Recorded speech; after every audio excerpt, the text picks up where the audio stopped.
It weighs just about 1.4 kilograms. It's soft, pink, and wrinkled, almost unimpressive to look at. And yet, this fragile organ sitting inside your skull is you. It thinks, it dreams, it remembers, it imagines entire worlds that have never existed. And despite all we've accomplished, satellites, skyscrapers, artificial intelligence, we still don't fully understand how the brain works. In fact, we barely understand it at all. Every second, your brain processes billions of signals. It controls your heartbeat, your breathing, your thoughts, your memories, all at once, without you even noticing. But where does a thought begin? When does a memory become permanent? Why does a smell trigger emotion or a song bring back pain? We don't know, not fully. And that's the mystery. In ancient times, people believed thoughts came from the heart. It wasn't until thousands of years later that we discovered the brain had anything to do with consciousness. But even now, in the age of MRI scans and quantum computing, there's one thing science can't explain. What is the mind? We can map your neurons. We can observe brain waves, but we cannot touch a dream. We cannot scan for love. We cannot locate the exact moment when an idea is born. Your brain is made up of about 86 billion neurons. Each one connects to thousands of others, creating a network so vast it rivals the number of stars in the galaxy. These neurons fire electrical signals, tiny sparks, forming thoughts, actions, emotions. It's like a lightning storm happening inside your skull every second. But here's the thing. We can see the lightning. We can't see the storm. When you fall in love, when you have a nightmare, when you feel déjà vu, what is that? Is it chemical, electrical, something deeper? Neuroscience can describe what parts of the brain are involved, but not why you feel the way you do. And when we look deeper, the mysteries only grow. There are people who remember every day of their life in perfect detail, hyperthymesia. Others, like savants, can play Mozart by ear after hearing it once, yet struggle to tie their shoes. There are patients who have had half their brain removed, and they still function almost normally. Children who grow up with no language yet develop one of their own.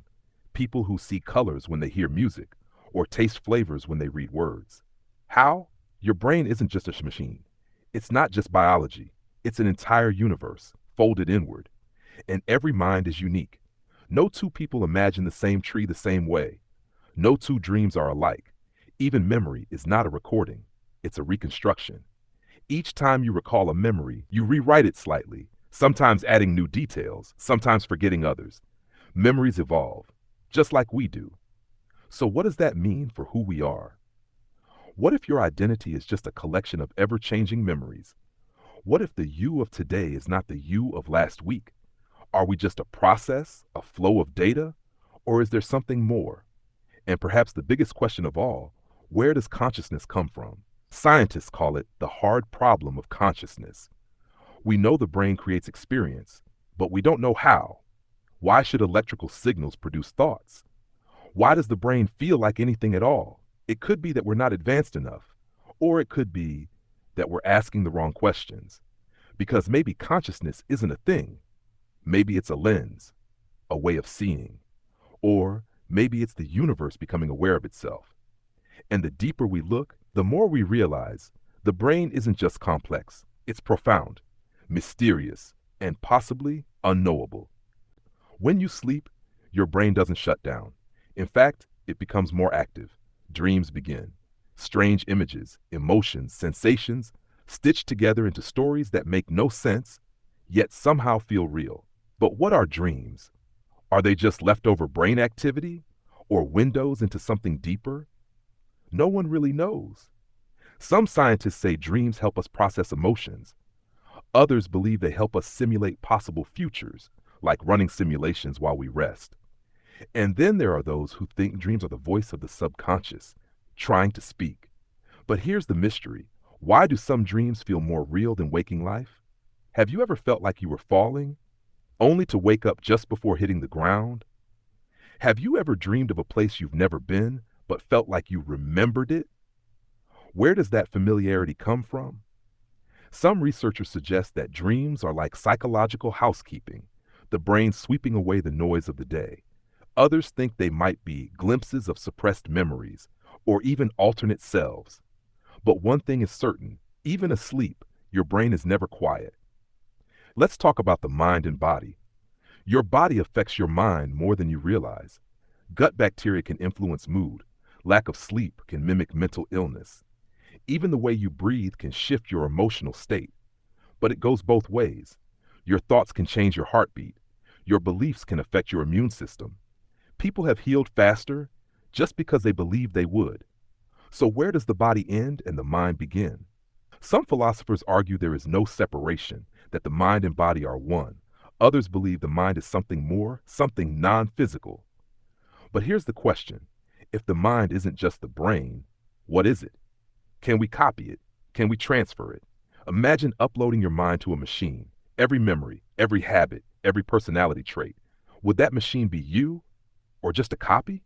Companies and governments are already investing billions into brain-computer interfaces, hoping one day to preserve consciousness after death. But even if we could transfer all the data of a brain, would we be transferring the soul? What is the self anyway? You can change your name. You can lose memories. You can alter your personality after trauma. Are you still the same person? Is you just a story your brain tells itself over and over to create continuity? And if that story ends, does you disappear? As artificial intelligence evolves, the line between machine and mind begins to blur. Can an AI become conscious? Can it dream? Can it feel? Some scientists say no, that consciousness is emergent, biological, and unique to life. Others argue that if we replicate the brain closely enough, consciousness will appear. But what if AI becomes smarter than us, yet never conscious? What if it fakes emotion better than we express it, but feels nothing?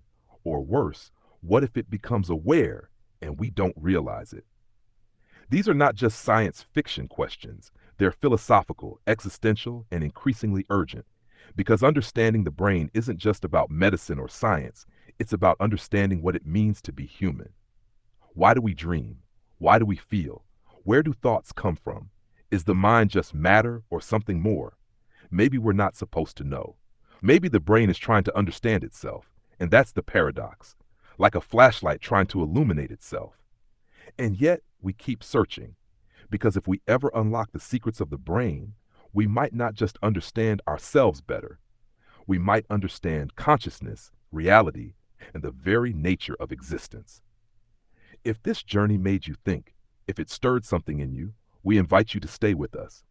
This is 777 File, where we explore the mysteries of science, mind, and the universe, one story at a time. Like the video if it made you wonder. Subscribe to join the search. And tell us, do you think the mind is just the brain or something much more? Until next time, stay curious.